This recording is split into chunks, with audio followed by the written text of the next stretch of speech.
এডিআৰিৰ মৌখিক পৰীক্ষা অহা 17 জুনৰ পৰা আৰম্ভ হ'ব। এডিআৰি 3rd গ্ৰেড অৰ্থাৎ তৃতীয় বৰ্গৰ বাবে যিসকল উত্তীৰ্ণ হৈছে তেওঁলোকে 3টা পৰীক্ষা দিব লাগিব। যিসকলে ষ্টেনোগ্ৰাফাৰৰ পৰীক্ষা পাছ কৰিছে তেওঁলোকে ষ্টেনোগ্ৰাফাৰৰ স্কিল পৰীক্ষা দিব লাগিব। যিসকলে ড্ৰাইভিং পাছ কৰিছে তেওঁলোকে ড্ৰাইভিঙৰ স্কিল পৰীক্ষা দিব লাগিব।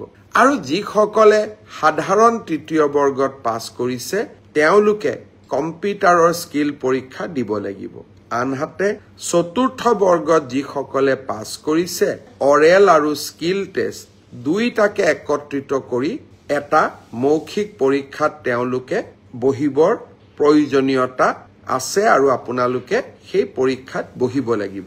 মই আশা কৰোঁ আমি জুলাই মাহৰ 15 তাৰিখৰ আগতে এই মৌখিক পৰীক্ষা বা স্কিল পৰীক্ষাৰ গোটেই পৰ্যায়টো শেষ কৰিম আৰু 10 অক্টোবৰৰ দিনাখন আমি যোগ্যজনৰ হাতত নিয়োগ পত্ৰ তুলি দিবলৈ প্ৰচেষ্টা কৰিম।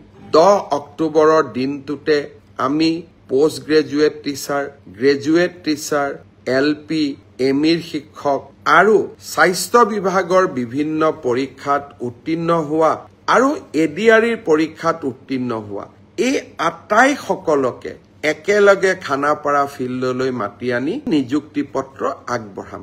মোক কোনোবাই সুধি থাকে পুলিচৰ ৰিজাল্ট কেতিয়া দিব। সকলো ৰিজাল্ট আমি এনেকে দিম যাতে 10 অক্টোবৰৰ দিনাখন নিযুক্তি পত্ৰ আমি হাতত তুলি দিব পাৰো। বহুতে মোক সুধিছে যে এডিআৰিৰ নতুন এডভাৰটাইজ কেতিয়া হ'ব, পুলিচৰ নতুন এডভাৰটাইজ কেতিয়া হ'ব। মই আশা কৰোঁ অক্টোবৰ মাহত নিযুক্তি পত্ৰ দিয়াৰ পিছতেই আমি নৱেম্বৰ মাহত নিশ্চয় আকৌ চৰকাৰী চাকৰিৰ বিজ্ঞাপন দিবলৈ সক্ষম হ'ম।